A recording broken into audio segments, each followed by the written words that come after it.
할렐루야. 하늘 소망이 가득한 하루가 되시기를 시간 간절히 축복합니다. 오늘 함께 보실 말씀은 갈라디아서 5장 1절에서 4절 말씀입니다. 그리스도께서 우리를 자유롭게 하시려고 자유를 주셨으니 그러므로 굳건하게 서서 다시는 종의 멍에를 매지 말라. 보라, 나 바울은 너희에게 말하노니 너희가 만일 할례를 받으면 그리스도께서 너희에게 아무 유익이 없으리라. 내가 할례를 받는 각 사람에게 다시 증언하노니 그는 율법 전체를 행할 의무를 가진 자라. 율법 안에서 의롭다함을 얻으려 하는 너희는 그리스도에게서 끊어지고 은혜에서 떨어진 자로다. 오늘 아침도 매일 말씀 묵상을 함께 하시는 우리 제천교회 성도님들 축복합니다. 새벽 예배에 참여하지 못하시는 분들은요, 이 영상을 통해서 참여해 주셔도 좋고요. 아니면 시간이 좀 다르시더라도 이 매일 말씀 묵상에 함께 참여해 주시기를 바랍니다. 우리는 우리의 삶에요, 하나님의 은혜와 사랑이 가득하기를 소망합니다. 하지만 이 하나님의 은혜와 사랑이 무엇인지를 질문해서 물어보게 되면요, 거기에 대해서 정확하게 대답하지 못하는 경우가 대부분이에요. 우리의 소원을 이루어주는 것이 은혜와 사랑이 아니라는 걸 알아야 됩니다. 육신적인 소원과 이 세상적인 욕망을 해결해 주는 것이 하나님의 사랑과 은혜가 아니기 때문에 그렇습니다. 진짜 하나님의 은혜와 사랑은 예수 그리스도를 이 땅에 보내셔서 우리의 죄를 사해 주시고 구원해 주신 일입니다. 물론 우리가 이 지식으로는 제가 한 이 말을 아마 잘 알고 계실 겁니다. 하지만 중요한 건요, 이 지식이 내 삶에서 살아 숨쉬고 적용되고 작용하고 드러나야 한다는 거예요. 오늘 5장 2절 말씀엔 5장 2절에서 바울은 이렇게 말씀합니다. 나 바울이 여러분에게 말합니다. 여러분이 할례를 받으면 그리스도는 여러분에게 아무런 유익이 없습니다. 말씀에서 계속해서 할례가 등장하는데 사실 이 할례라는 행위 자체가 나쁜 건 아니에요. 다만 이 행위만을 중요시하고 그 본질을 보지 못하는 게 문제가 되는 겁니다. 하나님께서 우리를 사랑하시고 은혜 베푸시는 것, 그건요, 그 사람의 행위 때문이 아니지 않습니까? 하나님께서 우리에게 행위의 기준을 요구하지 않으셨어요. 그렇기 때문에 바울은요, 우리가 인간의 법, 인간 스스로 정한 그 율법의 법에 매여 있을 필요가 없다라고 말합니다. 그것도요, 그것 사실마저도 이 사람의 기준이기 때문에 그래요.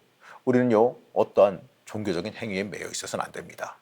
어떠한 훈련을 많이 받거나 어떠한 종교적 행위가 많아지면 그걸로 인해서 대가를 더 많이 받는다라고 하는 그 미신적인 생각에서 벗어나야 됩니다. 여러분, 큐티나 성경 묵상이요, 아주 참 좋은 신앙 훈련의 방법 맞습니다. 하지만 이게요, 뭔가를 얻기 위한 미신적인 행위가 되어버려서는 안 되지요. 오늘 1절 말씀에서 이렇게 말합니다. 그리스도께서 우리를 해방시켜 주셔서 자유를 누리게 하셨습니다. 그러므로 굳게 서서 다시는 종살이의 멍에를 매지 마십시오. 그리스도께서 우리를 자유하게 하셨다라고 하는 뜻은요, 이 세상 율법이 우리의 구원을 좌지우지할 수 없다는 뜻입니다. 이 한마디로요, 율법이 우리를 구원하지 못한다라고 하는 뜻이에요. 유대인들이 그토록 선택받은 백성의 증표로 삼았던 할례도 이 그리스도 안에서는 아무런 효력이 없다라는 거죠. 세상 그 어떤 법도 우리를 주님께로 인도하지 못합니다. 중요한 건 3절 말씀이에요. 내가 할례를 받는 모든 사람에게 다시 증언합니다.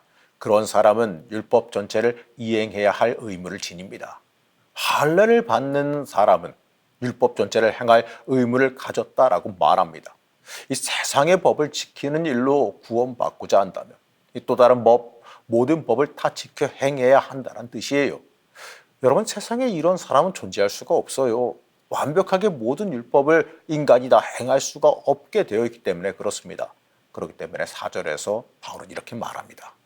율법으로 의롭게 되려고 하는 사람은 그리스도에게서 끊어지고 은혜에서 떨어져 나간 사람입니다. 세상 법칙으로, 이 세상 율법으로 신앙의 척도를 측량하겠다라고 하는 사람은요, 이 그리스도의 은혜와 사랑에서 멀어졌다라고 말해요. 이 말은 이 신앙과 관련된 모든 행위를 하지 말라는 뜻이 아니에요. 그 목적, 바로 그 동기가 뭐냐라는 겁니다. 내가 높아지기 위해서 내가 무엇인가를 얻기 위한 그 대가성 행위가 돼서는 안 된다는 뜻입니다. 교회는요, 그리스도의 은혜를 입은 성도는 율법이 아니라 하나님의 사랑에 붙들림 받은 사람이 돼야 됩니다. 우리의 삶의 모습에서 용서와 관용, 베품이 있어야지요. 내가 사랑받았다는 것을 얼마나 철저히 받아들이고 인정하느냐. 그리고 그 사랑받은 사람으로서 합당하게 살고 있느냐의 문제입니다. 예수님께서는요, 이 아무런 조건 없이 나를 위해서 십자가에 달리셨습니다. 그렇기 때문에 우리는 그 사랑을 철저히 따라가야 됩니다. 사도 바울은 이 갈라디아 교인들에게 성도로서 합당한 이 자신의 신분에 맞는 삶의 원리를 알려줍니다. 이 그리스도인에게 주어진 자유는 육신만을 위한 자유가 아니라 그리스도의 사랑을 실천하며 살기 위한 자유라는 것을 말해요. 바울은 서로 사랑하는 것이 성령을 따라 사는 삶이다라고 말합니다. 여러분, 우리는요, 그리스도의 사랑을 받은 사람입니다. 그 사랑으로 인해 구원을 얻은 자들이에요. 이 본질적으로요, 우리의 죄로 인해 우리는 구원받을 수가 없는 사람들입니다. 하지만 그럼에도 우리는 그 크신 대속의 은총으로 우리를 사랑하신 그 놀라운 그 사랑으로 구원을 얻었습니다. 그렇기 때문에 우리는 사랑으로 살아가야 돼요. 우리에게 주신 예수님의 사랑으로 우리는 살아가야 됩니다. 그것이 성령께서 우리를 이끌어 가시는 인도함이라는 겁니다. 그리고 이건요, 여러분 잊지 마십시오. 내 능력만으로 할 수가 없어요. 이 성령 하나님의 도우심이 없이는요, 불가능하다라는 것을 우리가 명확하게 알아야 됩니다. 그리고 바울은 13절에서 우리의 자유를 육을 위한 기회로 사용하지 말라라고 말합니다. 사랑하는 성도 여러분, 우리의 삶은요, 매일매일 이 갈림길에 놓여 있어요. 이 참된 신앙인으로 살 거냐, 아니면 신앙인인 척하며 살아갈 거냐. 우리는 세상에 무릎 꿇지 말라 이러한 말을 많이 듣고 살아갑니다. 하지만요, 우리의 삶은요, 나도 모르게 타협의 삶을 살고 있다는 것을 안타깝게 돌아봐야 됩니다. 여러분, 우리는요, 변화된 사람이어야 돼요. 율법에 얽매여 있는 존재가 아니기 때문에 그렇습니다. 세상에 무릎 꿇는 삶, 이 세상에 영향받는 삶을 살지 말아야 됩니다. 여러분, 사람의 일은요, 타협할 수 있어요. 사람 사이의 일이나 사람의 일하는 건 타협할 수 있겠지요. 세상은 타협하며 서로를 조율하는 게 중요하기 때문에 그래요. 하지만 여러분, 하나님의 나라는 세상과 다릅니다. 하나님의 나라는 타협할 수가 없어요. 복음은 타협할 수가 없는 겁니다. 우리가 걸어가야 되는 그 믿음의 길도 타협할 수 없는 겁니다. 내가 하나님의 사람으로 살기로 결단했다면, 내가 예수 믿는 사람이라면 우리의 삶이 변해야 됩니다. 이 세상 중심이 아니라 하나님 중심으로 변해야 됩니다. 이 높아짐의 삶이 아니라 낮아짐의 삶으로 바뀌어야 됩니다. 하나님 앞에 항복하는 신앙으로 바뀌어야 합니다. 하나님의 인도하심을 전적으로 신뢰하는 삶으로 변해야 되는 겁니다. 우리는요, 이 그리스도에게서 끊어져 나가는 삶을 살아서는 안 돼요. 오늘날로 살아가면서요, 우리의 삶이 어디로 향하는지, 이 무엇을 위해서 이 어디에 가장 큰 영향을 받으며 살아가는지, 이것을 묵상하며 오늘날을 보내시길 바랍니다. 주와 함께 걸어갈 때 우리의 인생도요, 하나님 보시기에 가치 있는 인생이 된다는 그 사실을 잊지 마시기 바랍니다. 우리를 사랑하신 하나님, 우리는 하나님의 은총으로 인해 죄에서 자유함을 얻었습니다. 하지만 우리 스스로 은혜에서 떨어져 나간 사람의 삶을 살아가고 있었습니다.